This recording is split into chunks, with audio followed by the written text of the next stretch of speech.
Well, of course, in 1915, I was too young to know anything. The first thing I really remember about happening in the world, the mail carrier come by and said the war was over with, World War I. And my dad was in the next draft to be going. We were concerned about him going to the war.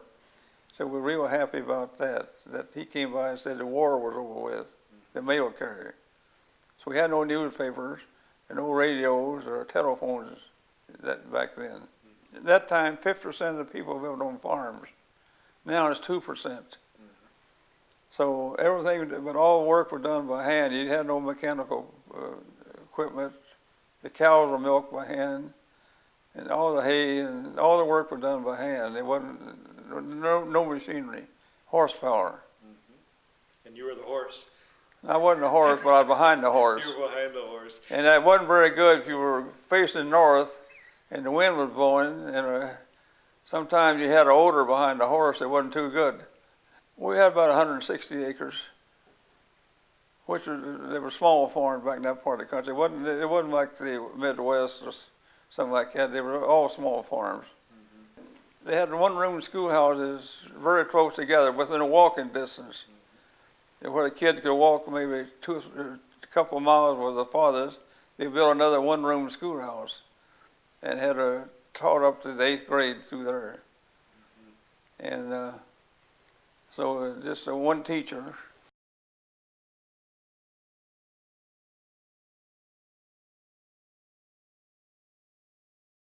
My father had bought some dairy cows, and we were doing real good. We sold milk and cream and pigs and stuff like that. He borrowed $600 to buy the cows. Here comes the Depression along, and he had to sell them for $10 a piece. With you couldn't sell nothing. There was no market for anything. So he sold the cows. He paid $80 to $100 a piece for them. Got $10 a piece for them. So that ended our dairy farm, and he lost the farm. He couldn't pay for it. So, and my mother got sick for a long illness, and he went bankrupt. Never recovered. We went to another farm, but it wasn't as good as the one we had, and we, like everybody else, nobody was very exclusive. Nobody had anything, any of us at all. We had a battery radio. We didn't have no electricity. We had a battery. And some of the neighbors would come around and listen to the Grand Ole Opry on Saturday night. The radio was a big thing when it first came in. So a lot of neighbors come over and listen to the Grand Ole Opry 4 hours a night, Saturday nights from 8 to 12. My mother, I know we got a washing machine. It had a motor on it. It would run it. She was the happiest woman in the country to get a washing machine. Got rid of her scrub board. And that's a big thing.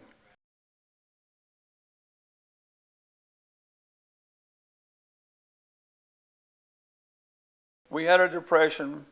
Also, we had a drought. We had a big drought in the Midwest. Had dust storms.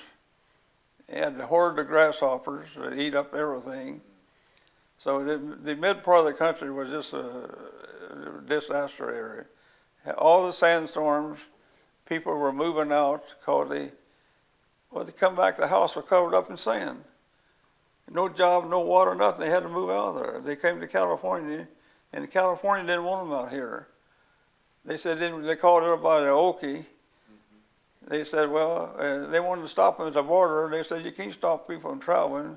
So they came out here by the thousands to California to pick fruit and work. They wasn't lazy. They just didn't have, the situation was they had to make a living. They came to California. They were willing to work at anything. No job was too dirty or too hard. They would work at anything. And I remember one time, they called it Black Sunday in April. The dust was so heavy that you couldn't even see the sun. It was dark. And the cows and the chickens were coming in. They thought it was nighttime. And people were dying from the dust and everything. It was a horrible time. I got tired of growing up, and I went to high school for 2 years, but I had to drop out because we had to buy our books back in those days. We had the state didn't furnish books. We had to drop out after we moved to another farm. But everybody's in the same condition, so we just made our own fun in our own community, had little get-togethers, and the church, the schoolhouse was a center of all activity, and it had the church going on there and get-together and other stuff, so that was the center of the community.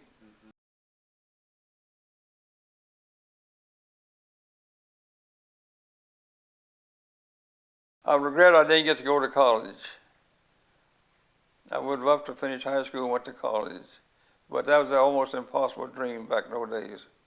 And I said, I'm getting tired of this. Growing up here, I'm 22 years old, had no money, and I didn't money for cars or anything. I said, I'm going to go and join the Navy. I went down, they said, well, you got to join the Navy for 6 years. I didn't care if it said 20 years. I wanted to join the Navy. So I had to wait 90 days before they called me, because they had a waiting list. People said, you're crazy going into the Navy for 6 years. You don't know what you're getting into. Well, I went in.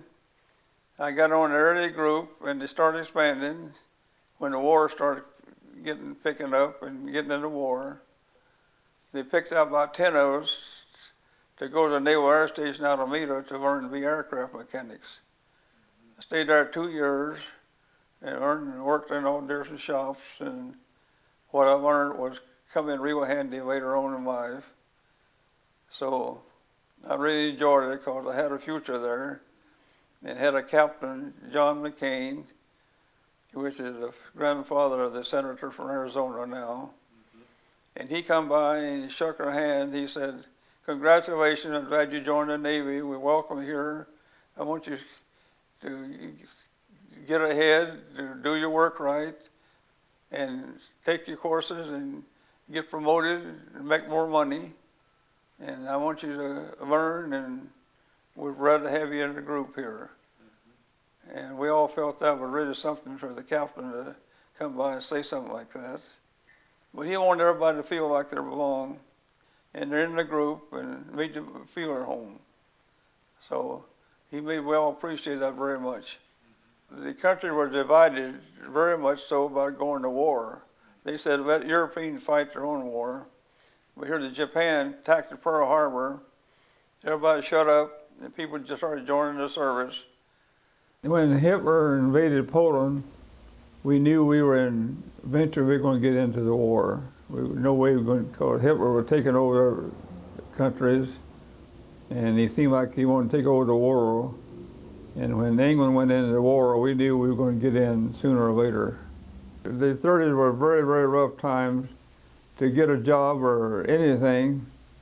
And most of us grew up without anything. We were used to hard life, and military training was no problem to us. And we were getting paid and this and that and treated well, so we were very happy to be in the service. When I went in the Navy, they had a 3-month waiting period to get in. Guadalcanal was the first stopping point. The Americans said they're going to stop them here at Guadalcanal. We went to Treasure Island and grouped up, and then started out to the Guadalcanal, but we couldn't get in there, so we had to land down in New Hebrides, south of Guadalcanal. It was an old British cargo ship that had accommodation of about 400 people, but had about 1,400 people in there, standing room only, and eat 2 meals a day. And soon you get through one meal, you start lining up for the second one. We were under attack one night for submarines, but luckily we didn't get hit. But we got fired at. They said we got some torpedo fired at, but we had some destroyers there that they said they sunk a Japanese sub. They were so short of planes and equipment that they had trouble getting supplies in there. They almost lost Guadalcanal. They were in very sad shape. They were very nervous and jerky, and every little movement they would jump, and they were in sad shape. They've been in combat so long, they just completely exhausted. it made me appreciate what I had and not be wasteful on anything, food, clothing, or money. To watch what you spent and spend what you needed, but not be wasteful.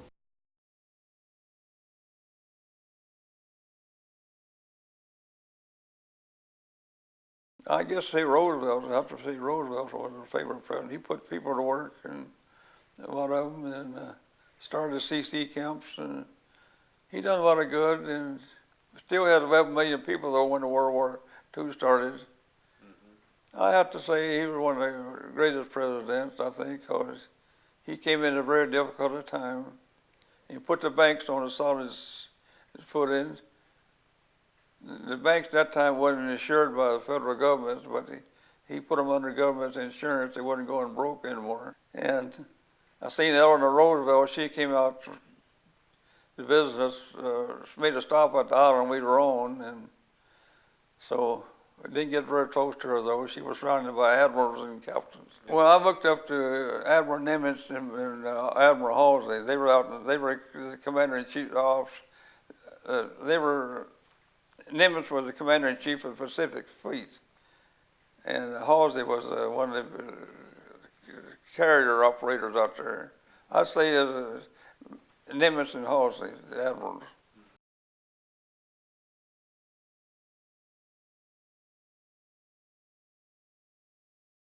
The 50s were good. The war was over with, and Eisenhower was president in the early 50s. He started building the highways. He's the one that started the freeways from the east to west coast. Because he's over in Germany, and he saw the freeways in Germany. He came over here and built them over here and started it. And the jobs were plentiful, and they didn't offer students going to college, they offer them a bonus to come work for you. So the generation from born 1945 to 55 was the luckiest generation ever been in the United States. Every generation from the country that was first settled, the kids lived better than the parents did, up to the 1950s. Then it changed. The kids don't live better than the parents now. Then in the 50s, you get a loan, you can buy a house now with nothing on it. You can buy a house now with nothing down. And I saved up a bunch of some money and I bought a house right as we got married, and I had enough money to pay down on it. I never got a loan. But the loans were available for veterans for nothing down. I bought in Oakland. We have in East Oakland. There's 2 bedrooms. And a son and daughter came along, and we had to have another house. So I moved. I worked at the Naval Air Station. I bought a house in Alameda with a 3-bedroom home. I stayed there the rest of the time. Went to work there as a mechanic, and 4 years later I got promoted to a foreman, aircraft mechanic foreman. I held that job until I retired. I retired after 30 years service. We were the first one on the block to have a new car. Cars hard to get then. You had to wait 2 or 3 years to get a car. Well, it was a 48 Chevrolet. I waited 3 years to get it. And I got it, and it was 48 Chevrolet. It was the same body style as a 42, but the 49 came out, they changed the body style. So, but anyway, it's a car. I kept the car till it was ready to be traded in. I kept them 8 or 10 years. I never traded a car in till it needed a lot of work done on it. So we got a TV. It's just a local station, and you couldn't get no station east or west. It's just local stations. Then they finally got a hookup where you could get from the East Coast out here, and that was a big thing. And that time the college football was a big thing. And we get the football games on, that was a big thing. But it was something that people appreciated having. That was a Saturday night special, that was a must. And we had my kids would come over, had friends come over to the house, and a lot of boys come over, and a lot of girls come over. I turn on Lawrence Welk, they'd all leave. So, so at 6 o'clock, I turn them on. They get up and leave. They don't want to hear it. So that's one way to get rid of them. TV dinners. They were leftovers from 2 or 3 days before. Black-eyed peas and cornbread.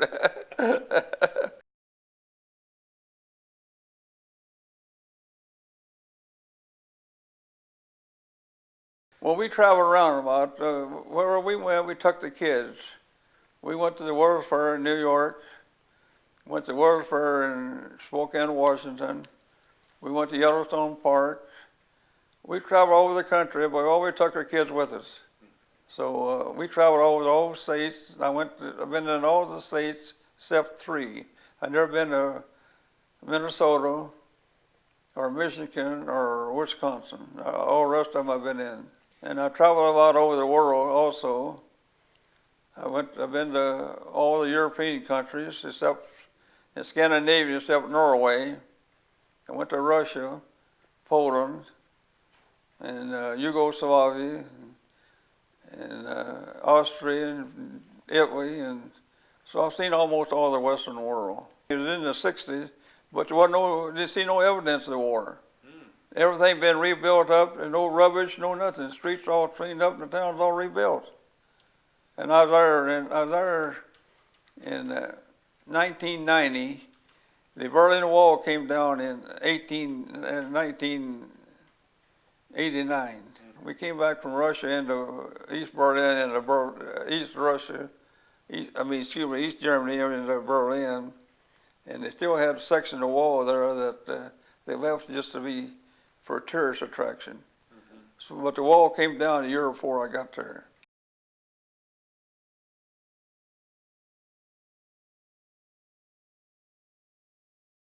I done a lot of fishing and a lot of hunting. I enjoyed outdoors, and but I still got out and went hunting and elk hunting in Wyoming and Idaho, and fishing in Alaska a number of years. And I got to take my son up there with me several years. And one year I took my 2 grandsons up for fishing. So I got some memories with the kids fishing, and they enjoyed it.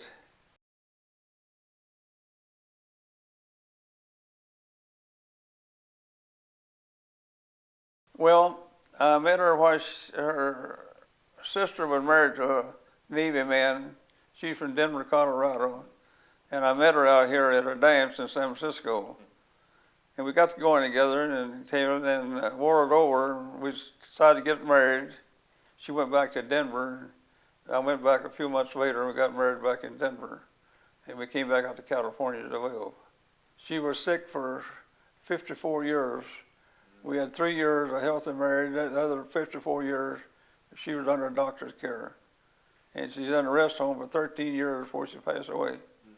I just made the best of it. I just lived alone, and I was family living nearby, and they're the one that helped support me a lot and give me a lot of encouragement and everything. So I'm a person that is make the best of things of what it is.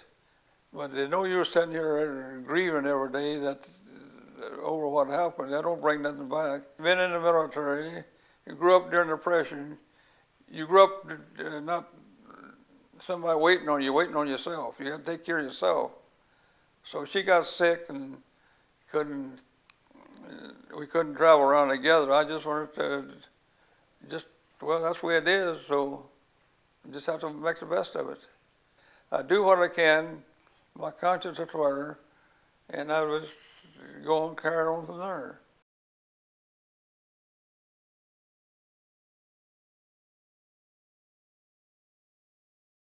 I've been very blessed with the most wonderful family in the world. And nobody could have a better family than what I've got. I got a daughter here she's a lifesaver. I have a son and daughter. My son was a good ball player and young. He went to the University of California. He played on the team up there, on the varsity team. But he got his arm hurt. He got where he couldn't throw a ball. Otherwise, I think he would have been a major league ball player. He got a bone chip in his right arm. I took him to the doctor. He said, "You're too young to operate on him." I said, "You're too young, I won't operate on him."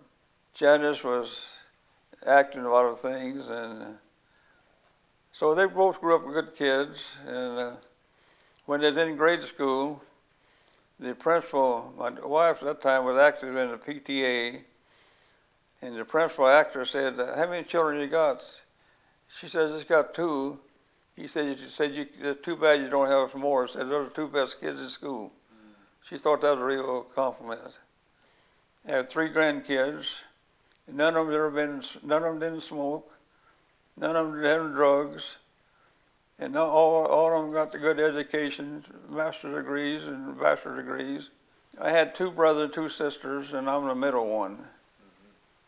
And they all died of heart attacks. My father died of the heart attacks.